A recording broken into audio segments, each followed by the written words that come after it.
যুক্তরাষ্ট্রের সঙ্গে নির্ধারিত সংলাপে যোগ দিতে ইসলামাবাদে এসে পৌঁছেছে ইরানের প্রতিনিধি দল। ইরানের পার্লামেন্টের স্পিকার মোহাম্মদ বাঘের গালিবাফের নেতৃত্বে আজ শনিবার স্থানীয় সময় দিবাগত রাত 2টা 40 মিনিটে ইসলামাবাদের রানওয়েতে প্রবেশ করে ইরানি প্রতিনিধিদের বহনকারী একটি বিমান।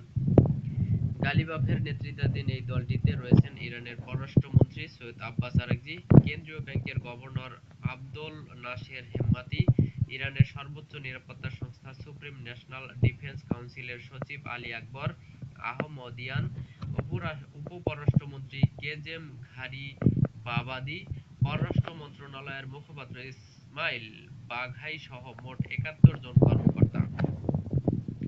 ইসলামাবাদ বিমানবন্দরে অবতরণের পর ইরানের প্রতিনিধি দলকে স্বাগত জানান পাকিস্তানের উপ-প্রধানমন্ত্রী ও পররাষ্ট্রমন্ত্রী ইসহাক দার।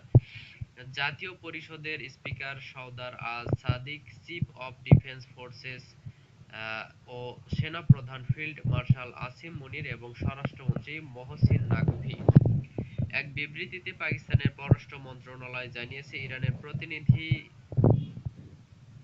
দলকে স্বাগত জানানোর সময় পাকিস্তানের উপ-প্রধানমন্ত্রী ও পররাষ্ট্রমন্ত্রী ইসহাক দার কুশল বিনিময়ের পাশাপাশি একটি গঠনমূলক আলোচনার আশাবাদ এবং টেকসই সমাধানের লক্ষ্যে সংলাপ এগিয়ে নিতে পাকিস্তানের প্রতিশ্রুতি পুনর্ব্যক্ত করেছেন।